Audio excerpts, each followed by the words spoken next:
Good morning. Right now on Daybreak, restrictions loosen. What you should keep in mind before you head to a restaurant or a store today.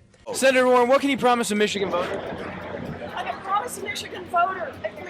What can you promise the Michigan voter? One of their statements overnight was that they have asked for your response to their plan and they've received none. But you're saying that you have not received a plan from Republican lawmakers. That's going to make things messy out there as people hit the roads. Many people in that area probably going to have a little trouble hitting the roads. They've been without power this morning. In West Michigan, in line with the governor's orders, all non-essential employees must stay at home. And you can see it. Teresa is at home. How long have you been waiting to say that, Casey? All morning. We continue to follow breaking news from Grand Rapids this morning, where we have learned a 17-year-old man was shot and killed at a gas station. His death, Thanksgiving morning, is the 34th in the city. That matches the deadliest ever in Grand Rapids. So just now at 6:30 this morning, we heard that police were trying to wake up a judge to get a search warrant for this home. Has that happened yet? We took those questions to the candidates. We'll tell you what they had to say. You'll hear some of their answers when we asked them, what promise can you make Michigan voters? 7, 8,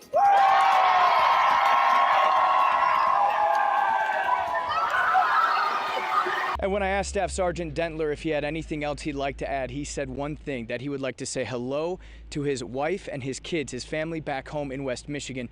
For many of these soldiers, they'll spend an indefinite amount of time helping with the humanitarian assistance down in Florida, and we'll be there with them. We are in bedding with this crew, the 3rd Battalion of the 126. We take off Wednesday morning.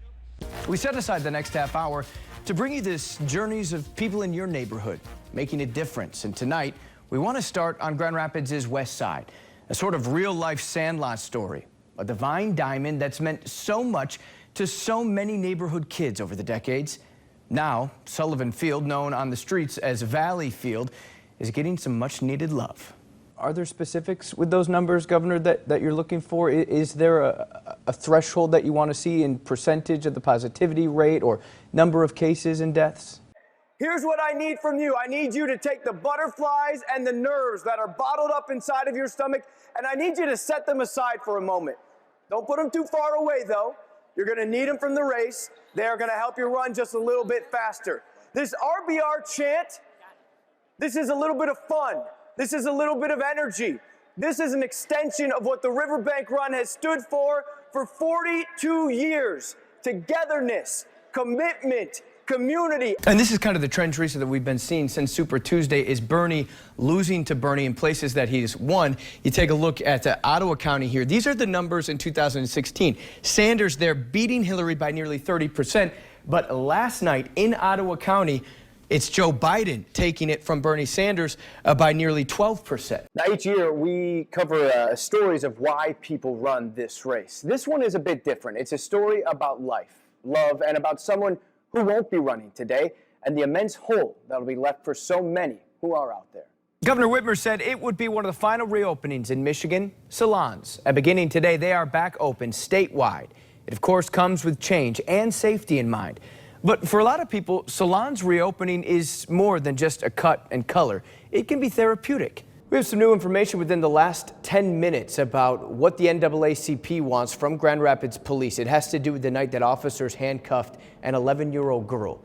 Well, we do want to go back to the finish line from the 10K race. Still a lot to be sorted out there. We've got a lot of questions. I'm sure there are some runners who have some questions as well, and we have Evan Dean who's trying to get some answers. There are so many people out there that are feeling that you know, I am wearing my mask, I am doing my part, I am, you know, avoiding family and friends, and yet still we are seeing numbers that could surpass our first wave of this virus. Why do you think we're seeing those numbers despite these efforts? 5 months into the pandemic, and there's still so much uncertainty for West Michigan business owners as they work to overcome the hardships COVID-19 has presented and plan for what's next. Our Week 2 Play of the Week was from this student body here at East Kentwood, and we wanted to see, as much as they are great athletes, how good of teachers they are, too. Oh, Lindsay, what you'll be facing as soon as you walk out of the door, the coldest air of the season. Pete Hoekstra joining us on the phone this morning as we remember the life of Max Dupree. He died yesterday. He was 92. Pete, thank you so much for your insight. We are well aware that the 15 years you spent under him at Herman Miller are probably influential in your own leadership role as you serve the people of Michigan. And Muskegon County also announcing their first case, an adult female. They gave limited details other than that. Muskegon County health leaders, though, are giving an update about that first confirmed case. Let's listen in now. Seth Alfaro was any 21-year-old man, curious of the world, pushing its limits. Ultimately, it was that curiosity that led him into the back of a speeding ambulance headed for Spectrum's ER. Friends left to sift through dust, flickering in the light of a hole left behind. Parents, by police escort, rushed to the hospital, all while a young man prepared for the journey of his life as he inched closer to death. It was a journey he would not take alone. Valentine's Day 2017, Seth Alfaro lay in a lifeless coma. His family wasn't worried about what would happen over the next year. They were worried about the next breaths. Extraordinarily, those breaths came, followed by remarkable moments of progress and what Seth called a brush with God. A year later, we went back to see what Seth is doing with those extra breaths, that extra time. We hope you've enjoyed tonight. We hope that you've enjoyed hearing a few of the tremendous journeys of your neighbors. We hope that they've inspired you, moved you, or compelled you to continue to do good for those around you. And we hope that you have a wonderful night. Thank you, West Michigan. Stay healthy and hopeful, and we'll see you next Wednesday at 7 on Your Corner.